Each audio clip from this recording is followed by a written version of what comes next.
So in this video, I wanted to talk to you, anybody who has obsessions that are based around sexuality. That whole thing of like doubting, how do I know if I'm definitely straight, or how do I know if I'm definitely gay? What if I'm straight? What if I'm gay? Where it doesn't matter how often you think about it, you can't get an answer. And you have these thoughts that keep coming in your mind that feel very out of kilter with who you've always thought you are, who you perceive yourself to be, how you live your life. And no matter what you do, you can't get away from it. You can't get more certain. Nothing's working. So if you've got this far, you're probably already thinking, well, yeah, maybe this is an obsessional problem. So in this video, I want to give you some ideas about how you can do ERP, exposure and response prevention, specifically when you have those kind of obsessions. Now, when we're doing ERP, we're not trying to get you an answer. Obviously, that would be no use at all, because the whole problem is that you keep trying to find an answer. What we're trying to do is help you to learn to not pay attention to those thoughts, to go, oh, just because I worry about, if I go to a gay bar, that's going to make me feel panicky or whatever. That doesn't mean I can't do it. And that doesn't mean I can't learn to deal with my thoughts and my feelings differently. That was just an example, by the way. So what we're doing is we're trying to create a new relationship with your thoughts. We're trying to help you to see that just because you have these doubts doesn't mean you have to pay attention to them. So in this case, what we're doing is using the content of your thoughts to help you to develop that new relationship with your thoughts. So we're only using the content so that you have a plan that you can work through. Okay, we're not trying to get you to be, I don't care whether I'm straight or gay. That's not what we're doing here. What we're doing is trying to help you develop that new relationship. So ultimately you're working on your underlying beliefs about the importance of random thoughts. So whether it's about, am I straight, am I gay, or later on some other obsession crops up, you can notice, oh, that's that same old stuff, isn't it? It just sounds different, right? So we're always trying to work not on that surface stuff of the content, but on you learning to respond differently to thoughts that you don't want, you don't like, and you can't shift. Okay, so one of the things that people ask me a lot is for examples of how do I do exposure for this. So that's what this is about. So before you get started, the things that you're going to need are, first of all, to hopefully have built yourself a hierarchy. Now, if you don't know what I'm talking about, go and look at video 12 where I talk about making a hierarchy. A hierarchy is basically a list of all the things that you find triggering or you avoid for fear that they will be triggering.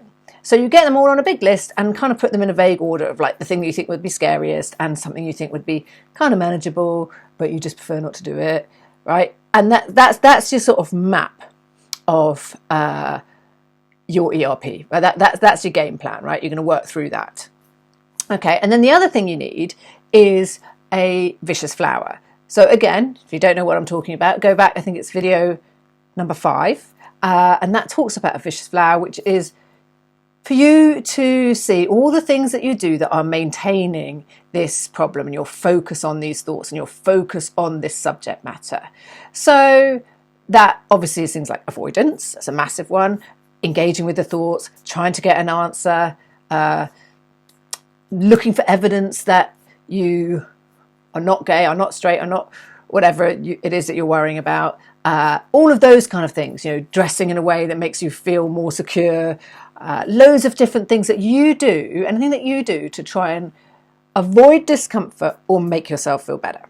Okay, so those are the two things that you need: hierarchy and a vicious flower, or a list of all your kind of things that you do to try and make yourself feel safe, feel better, minimize discomfort. All right, because we're going to need both of those things when you are doing your ERP. All right, so I'm going to do this based on an example of a female who is straight but has her obsessions are about what if I'm what if I'm a lesbian? What if I'm gay and I don't realise it and I'm living a lie? That's what I'm going to do this based on. Now, you can pick these examples up. You know, it doesn't matter whether you are a lesbian worrying if you're straight, or if you're gay worrying you're straight, or if you are, you know, if this is to do with your sexuality or your gender. You can use the same kind of ideas, okay? All right, but I'm just going to do it as a specific example because it probably makes it easier to pinpoint, and then you can adapt as necessary. Now, this is not like a blueprint. I must do these things, okay? This is, again, like, it's just a flavour of the sort of thing you would be doing, okay? But what the exposures you're going to do are going to be based on your hierarchy and your vicious flower, the things that you do to try and make yourself feel better, okay?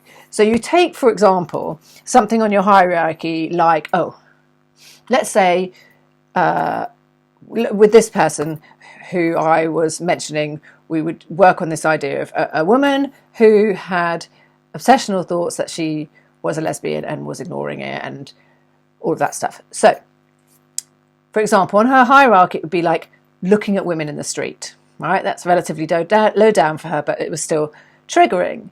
So then an exposure would be, it's always kind of like the opposite. So what she would usually avoid looking at women. So then we get her to deliberately look at women. And not only I'd get her to deliberately look at them, just to make it a little bit more pinpointed, I'd say, fine, you're going to go down the street and you're going to not only deliberately look at them, you're going to rate them for attractiveness, or you're going to walk down the street and by the time you get to the end of the street, you have to have chosen which person you would be with if you were a lesbian.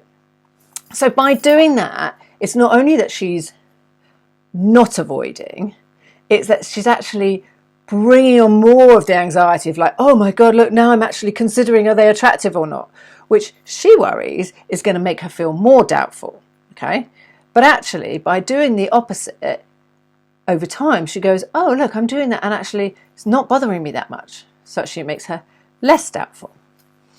Okay, so I'm going to give you a bunch of other typical kind of things that somebody with those sort of obsessions would do. Things like, I've got a little list here, make it a bit easier. Okay, so along the same lines, deliberately like smile at a woman, strike up an unnecessary conversation. You could do maybe an imaginal exposure of asking a woman out, maybe pick a specific woman who's been triggering to you before. And when I talk about doing an imaginal exposure, that's basically maybe like you write out the idea of doing it and then read it out to yourself. So it will bring up a lot of the fears as if you were actually doing it. Maybe talk to friends about any subject matters you'd usually avoid. So you might avoid anything that you think is going to trigger you. So you might avoid talking about attractive actresses, for example, hot celebrities, whatever. You might avoid that.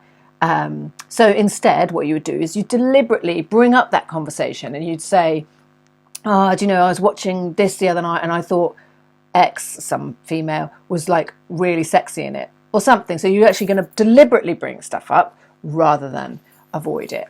Another kind of thing you might need to do is like deliberately make physical contact with friends, female friends and family if you've been avoiding it. So, you know, giving them a hug, saying, wow, you're looking lovely today. The sort of things that you go, oh, it's going to make me sound more and feel more worried, you find actually make you feel less worried. Other typical exposures, watching films or reading books with that triggering subject matter. Maybe go for dinner with a female friend in a romantic restaurant. Deliberately choose clothes that maybe make you feel like, oh, look, I'm dressing to make myself look more like a lesbian or something.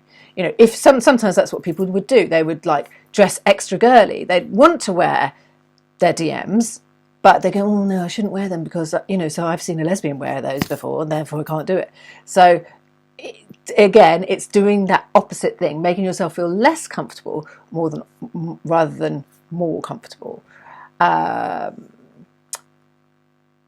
Going out to a gay bar, you know, being in an area where there's lots of triggers for you. Go to a great gay pride march. Talk to friends about going to a gay pride march. You know, get a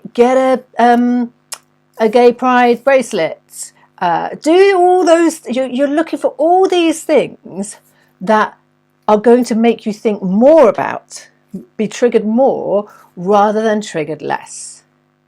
So those are just a few ideas. Obviously, it depends, as I said, very much on you and how it presents itself to you. But the main things are kind of, what's the opposite to what you've been doing? So if you've been trying to reassure yourself, if you've been trying to engage in the chat in your brain and get an answer, you're going to do the opposite. And then you're going to do deliberate exposure. So you put yourself in a situation where you effectively worry that you're going to bring on more thoughts and feelings. And then if you do bring on more thoughts and feelings, that's great, because you can then practice not paying attention to them. Okay. And you can use all the ERP skills that I've talked about in other videos. So hopefully that just gives you a few ideas, a little flavor of things, but you can be really super creative, you know. Oh, I know, before I've got people to design a wedding invite, you know, getting married to their best friend, you know, like anything that you think, oh, that would be triggering, you can do, right? So you can play with it. And all the time you're playing with it, what you're saying is, OCD, I don't give a damn what you say. I'm living my life the way I want to, and I'm not going to pay attention to you anymore. Thank you very much. One more thing that I wanted to add is, what we're talking about here is doing deliberate exposures. Okay, so when I'm talking about doing the opposite, etc., I'm not saying you have to do this 24/7. Okay, there's still going to be times when maybe you avoid or you're not able to do something yet, right? You're not going to start behaving differently about the thing that's at the top of your hierarchy. We're talking about working through it. So for example, you pick something lower down on your hierarchy and do a deliberate exposure. And you may pick an exposure where you can do that a couple of times a day. Depends a little bit on the exposure, right? You can't go to a gay bar 3 times a day. Well, you can, but it might be a bit time consuming, right? But if it's, say, for example, Google, you know, hottest female celebrity, for example, you could do that 3 times a day and really watch how you start to habituate to it, okay? But yeah, what I'm talking about is doing specific, deliberate exposures, okay? So you want to be thinking, right, you're going to do it, try and do something once a day, twice, 3 times a day, depending what it is. And once you've done it once, repeat it. And then you've repeated it, repeat it again. Do it until, yeah, okay, it's marginally triggering, but it doesn't bother me too much. Okay. And then you start to work up. I mean, you can work on several things at once if you want, but you don't have to work at everything all at once. That's what I wanted to say, is this is deliberate exposure and response prevention. This is not wandering around trying to be different, okay? This is making a plan and sticking with it, okay?